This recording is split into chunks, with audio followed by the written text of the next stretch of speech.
지금 우리나라 금융계가요? 인공지능, 그러니까 AI를 도입하기 위해서 그야말로 전력 질주를 하고 있습니다. 정부와 기업이 어마어마한 돈을 쏟아부으면서 정말 전례 없는 속도로 미래를 향해 달려가고 있는 건데요. 이번 시간에는 이 거대한 변화의 흐름을 한번 집중적으로 들여다보겠습니다. 하지만 여러분, 이렇게 빠르기만 한 속도에는 항상 그림자가 따르기 마련이죠. 혁신이라는 이름으로 가속 페달을 끝까지 밟고는 있는데 과연 길은 제대로 보고 달리는 걸까요? 혹시 우리가 놓치고 있는 위험은 없을까요? 바로 이겁니다. 이 엄청난 경주가 자칫 대형 충돌로 이어질 수 있다는 걱정스러운 목소리가 나오고 있습니다. 자, 그럼 이 엄청난 속도전, 그 동력은 대체 어디서 나오는 걸까요? 네, 바로 정부와 산업계입니다. 이 둘이 손을 꽉 잡고 AI 도입이라는 가속 페달을 그냥 끝까지 밟고 있는 거죠. 금융당국이 정말 확실한 메시지를 던졌죠. 생산적 금융에 대한 손실은 과감히 면책하라. 이게 무슨 뜻이냐면요. 은행들이 이거 신기술에 투자했다가 실패하면 어떡하지? 이런 걱정 없이 그러니까 실패에 대한 두려움이라는 브레이크를 그냥 없애준 거예요. 더 과감하게 베팅하라고 등을 떠밀어준 셈입니다. 이게 그냥 말로만 끝나는 게 아닙니다. 정부가 무려 5천억 원, 이 5천억 원 규모의 펀드를 새로 만들었습니다.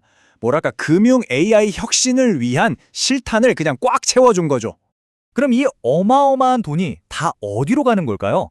네, 슬라이드에 보시는 것처럼 역시나 핵심은 인공지능, AI랑 데이터 센터입니다.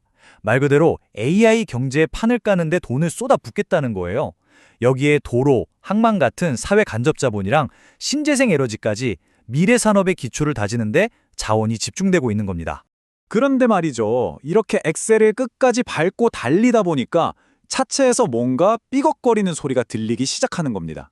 바로 보안 문제예요. 자, 지금부터는 이 엄청난 가속 뒤에 숨어있는 심각한 문제들, 바로 이 숨겨진 보안 위기에 대해 이야기해 보겠습니다. 자, 이 표를 보시면 정말 흥미로운 게 문제가 한두 군데서 터지는 게 아니라는 점입니다. 보세요. 직원들끼리 그냥 계정 하나로 돌려쓰는 이런 내부의 사소한 문제부터 시작해서 시스템 전체를 멈춰 세운 랜섬웨어 공격 같은 외부의 큰 위협, 심지어는 AI가 고객한테 엉뚱한 정보를 알려주는 어이없는 오류까지. 이건 뭐 거의 총체적 난국이라고 봐야겠죠. 이 모든 문제의 중심에는 바로 AI 보안 격차라는 개념이 있습니다. 아주 쉽게 말해서요. 기술은 저만치 앞서 나가는데 이걸 지키고 관리할 보안이나 규제는 한참 뒤처져 있는 거죠.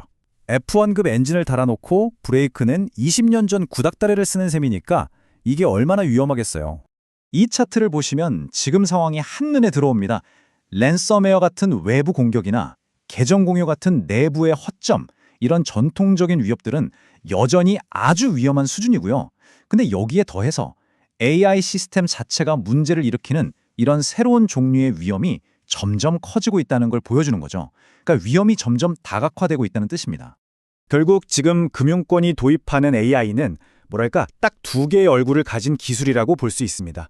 한쪽 얼굴은 혁신과 효율성이라는 엄청난 미래를 약속하는데 다른 쪽 얼굴을 딱 돌려보면 우리가 아직 대비도 못한 무시무시한 위험이 도사리고 있는 거죠. 네, 바로 이 슬라이드가 그 이중성을 아주 적나라하게 보여주는데요. 예를 들어 볼까요? 우리은행이랑 농협은행이 AI 대출 상담원을 도입해서 업무 효율을 높이려고 했는데 결과는 어땠나요? 고객한테 엉뚱한 금리를 알려주는 사고가 터졌죠. 또 금융 범죄를 막으려고 도입한 딜리전트 AI? 이건 만약 AI가 실수하면 그 책임은 대체 누가 지는 거야? 라는 아주 근본적인 질문을 우리에게 던지고 있는 겁니다. 이 사례야말로 그 추상적인 위험이라는 게 고객들한테 얼마나 황당하게 다가오는지 제대로 보여주는 예시입니다. 고객이 그냥 제일 기본적인 거, 금리 높은 적금 좀 알려줘 이렇게 물었는데 최첨단이라는 AI 챗봇의 대답이 뭐였죠? 이해하지 못했습니다. 정말 기술에 대한 믿음이 한순간에 와르르 무너지는 순간이죠. 자, 여기서 또 하나 정말 중요한 포인트가 나옵니다. 기술은 이렇게 막 복잡해지는데 정작 이걸 쓰는 우리 소비자들은 아직 준비가 안 됐다는 거예요. 보세요. 우리나라 금융 소비자들의 디지털 금융 이해도 점수가요. OECD 목표치가 70점인데 겨우 59.3점입니다. 한창 모자라죠. 이런 주식 격차가 결국 뭘 의미하겠어요? 소비자들이 AI 오류나 점점 교묘해지는 금융사기에 훨씬 더 쉽게 당할 수밖에 없다는 뜻입니다. 자, 그렇다고 해서 이대로 계속 충돌을 향해 달려갈 수만은 없지 않겠습니까? 이제부터는 속도와 안전, 이 두 가지 사이에서 어떻게 올바른 균형점을 찾아나갈 것인지 2026년부터 2028년까지의 로드맵을 한번 그려보겠습니다. 다행히도 혁신의 속도를 늦추지 않으면서 위험을 관리할 수 있는 한 4가지 정도의 전략적인 해법들이 나오고 있습니다. 먼저 안전한 AI 시스템에 AI Secure 같은 인증 마크를 딱 붙여주는 거예요. 그럼 소비자들이 믿고 쓸 수 있겠죠? 그리고 국가적으로 금융 교육을 해서 소비자들의 실력을 키워주는 겁니다.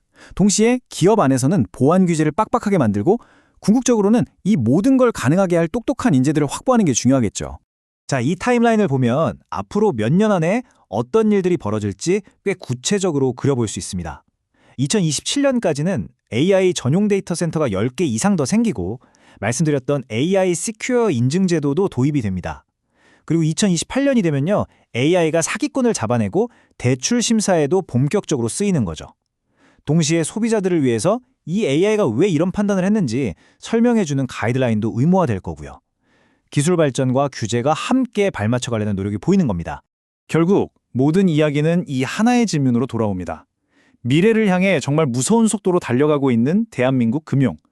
과연 이 아슬아슬한 레이스에서 충돌 없이 무사히 결승선을 통과해서 최종 승자가 될 수 있을까요? 그 답은 아마 속도와 안전이라는 두 바퀴의 균형을 얼마나 잘 잡느냐에 달려있지 않을까 싶습니다.